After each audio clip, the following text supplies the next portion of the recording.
안녕하세요. 오늘 이 시간에는 상가중개 실무의 전체적인 흐름, 어떤 과정으로 해서 상가중개 실무가 이루어지는지에 대해서 좀 간략하게 한번 살펴보도록 하겠습니다. 먼저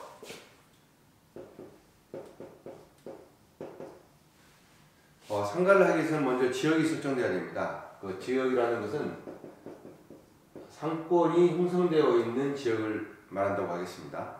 그래서 결국에는 제가 어디서 활동할 것인가, 그러니까 상가가 밀집되어 있는 지역에서 아무래도 임장 활동을 하거나 물건 개발을 하겠죠. 그러면 결국에는 지역을 선정한다는 문제는 상권을 분석한다는 겁니다. 상권 분석은 상가의 밀집도를 분석하고 또 그 지역에서의 어떤 업종 현황, 그 다음에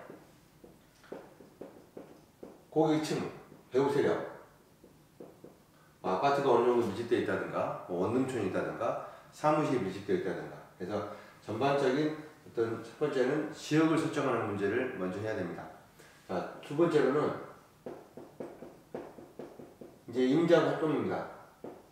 즉, 임장 활동하는 문제는 물건을 개발하는 일이라고 할 수 있겠습니다. 그래서 어떻게 임장 활동을 할 것인가. 그래서 임장 활동에 대한 방법들이 이제 준비가 되어야 되겠습니다. 그래서 멘트 같은 게 필요할 거고, 또 이 방법상에서는 명함 작업을 어떻게 할 것이냐, 그 다음에 전단 작업은 어떻게 할 것이냐, 기타 등등 그 지역에 맞는 어떤 임장 활동의 방법이 있다고 하겠습니다. 그래서 임장 활동을 통해서 이제 물건을 접수합니다.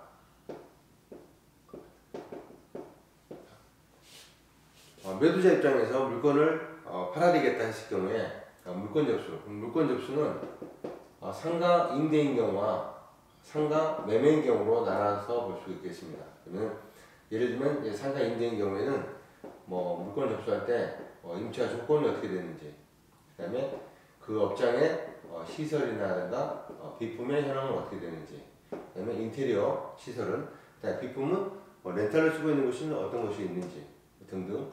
그래서 어쨌든 권리금이 있을 경우에 권리금에 포함되는 시설 비품의 현황을 정확하게 파악을 해야 된다고 하겠습니다. 그 다음에 영업 현황. 보통 상가는 동종업종이나 유사업종으로 거래가 되는 경우랑 아니면은 완전히 타업종으로 전환되는 경우가 있을 수 있겠습니다. 그래서 거기에 따라서 동종업종, 유사업종 경우에는 영업 현황이 굉장히 중요하겠죠. 이 영업 현황이라는 것은 예를 들면은 언제 오픈하고 언제 마감하고 또 종업으로 몇 명을 쓰고 있고 결국에는 매출은 어떤데, 그 다음에 원가는 어떻게 들어가고 결국에 고정적인 비용들, 그래서 월차임이라든가 인건비는 어떻게 나가고 기타 전기세 기타 비용들은 어떻게 돼서 결국에는 이 영업을 해서 순이익이 얼마나 나오는지, 그래서 이 순이익은 나중에 권리금 산정할 때 굉장히 밀접한 관계가 있다고 보겠습니다. 그래서 그 다음에 이제 최종적으로 물건 접수 시에 제일 마지막에 물어볼 게 권리금. 사장님이 권리금을 얼마 정도 받으려고 생각하는지, 그 다음에 얼마 정도의 조정이 좀 가능하는지, 이런 여부가 되겠습니다. 그 다음에 물건을 갖고 들어왔으면 이제 물건을 접수를 하고 물건을 이제 분석을 해야 됩니다. 그래서 적정한 시세의 인지, 그 다음에 물건 분석에 하자는 없는지, 그래서 권리금이 적정한지, 시장에서 거래될 만한 가격인지, 이런 것들을 물건 분석이라고 하겠습니다. 그래서 자, 다섯 번째로는 물건을 이제 분석했으면은 이제 이거를 고객을 만나는 작업을 해야 되겠죠. 그래서 보통 이제 광고 전략을 수립합니다. 마케팅 쪽이겠죠. 그래서 고객을 만나기 위해서 어떻게 광고를 할 것인가. 일반적으로 생활정보지를 통해서도 할 수도 있겠고, 홈페이지를 통해서도 할 수도 있겠고, 블로그를 통해서 한다든가, SNS, 기타 등. 어쨌든 광고 전략을 어떻게 수립할 것인가. 근데 이 광고 전략은 나만의 광고 전략이 아니고 내가 어떻게 광고를 할 것인가도 중요하지만 기타 경쟁하는 부동산들을 이 지역에서 유사한 매물들이 어떻게 광고가 나오고 있는지를 파악하는 것도 굉장히 중요하다고 보겠습니다. 그래서 다섯 번째는 광고 전략입니다. 그래서 광고 전략을 통해서 여섯 번째로는 고객을 만나기 전에 이제 전화 상담하는 거죠. 이것도 굉장히 중요합니다. 그래서 전화 상담을 통해서 진성 고객을 파악해 볼 수가 있겠습니다. 그래서 전화 상담하는 멘트를 준비한다든가, 그래서 진성 고객을 파악하는 거, 그래서 전화 상담이 되겠습니다. 그래서 전화 상담을 통해서 이제 매물을 찾는 고객을 만나게 되는 거고, 그 다음에 7번째로는 전화 상담을 통해서 현장 안내가 중요하겠습니다. 그래서 현장 안내할 때 미리 이제 그 물건에 대한 정확한 정보, 브리핑한 자료가 준비가 되어야 될 것 같고요. 또 현장 안내할 때 매도자, 물건을 내놓는 사장님, 물건을 찾는 매수자 사장님한테 또 주의사항이 있습니다. 무조건 안내하는 게 아니고 매도사님한테는, 예를 들어서 매도자 사장님한테는 제가 언제 몇 시에 고객을 모시고 안내가 합니다. 그럴 경우 사장님은 가볍게 인사 정도만 해주면 되겠습니다. 그래서 혹시 고객이 가격이라든가 이런 것들을 직접적으로 물어볼 수도 이제 있습니다. 이럴 경우는 가격이라든가 조건은 부동산 중개인한테 다 위임을 해놨으니 거기다가 여쭤보십시오 라고 하는 이런 주의사항이 좀 필요합니다. 마찬가지로 매수자한테도 안내를 현장을 보시고 궁금한 사항이 있으면은 별도로 저에게 여쭤봐 주시면 좋겠습니다 라고 이렇게 주의사항을 해주시면 되겠습니다. 기타 현장 안내에 좀 주의사항들이 여러 가지가 있습니다. 그래서 어쨌든 현장 안내에 관계된 공부를 좀 해야 될 것 같습니다.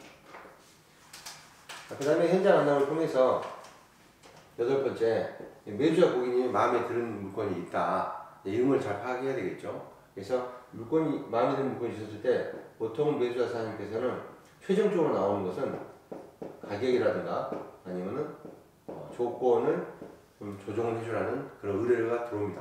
자, 여기서부터 실제로 이제 계약 단계에서 아주 중요한 단계로 이제 가는 거겠죠.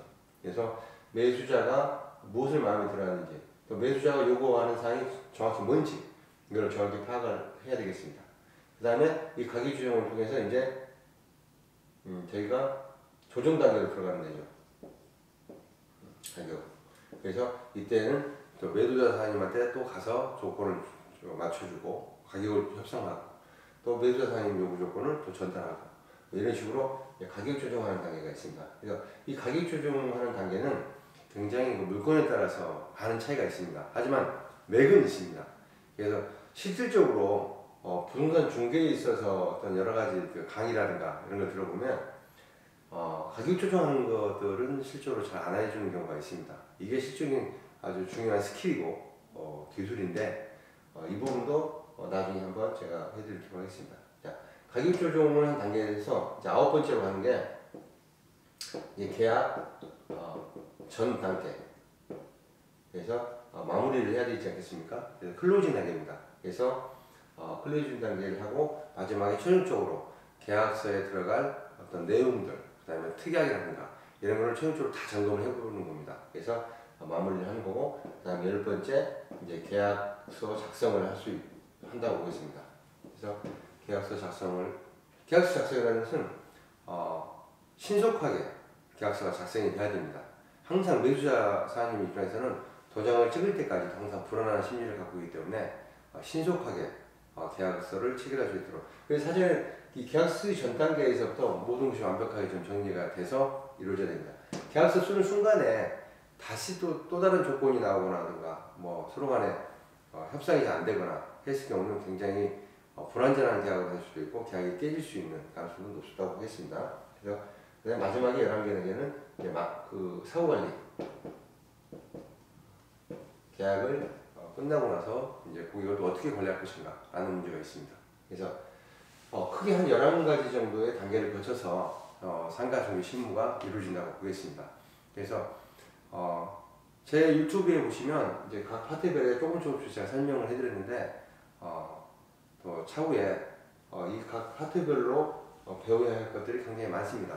그리고 특히 상가 중개를 처음 하신 분들한테 나타나는 현상은 뭐냐면요, 중개 과정이 있습니다.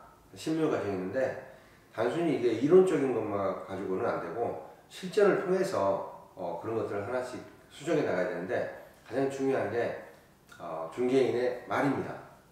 그래서 어떻게 내가 매도자한테 어떻게 전달하고 또 매수자한테는 어떻게 전달하고 이런 멘트 하나 때문에 계약이 가능성이 있기도 하고 계약이 없어지기도 하고 뭐 이렇게 되는 것 같습니다. 그래서 이런 부분들은 좀 경험이 많은 중개인들을 옆에 두고 배워가면서 코치를 받아서 하면 훨씬 더 좋은 결과를 만들어낼 수 있다고 보겠습니다. 오늘은 간단하게 상가중개 실무의 전체적인 흐름을 파악해봤습니다. 좋은 하루 되십시오. 감사합니다.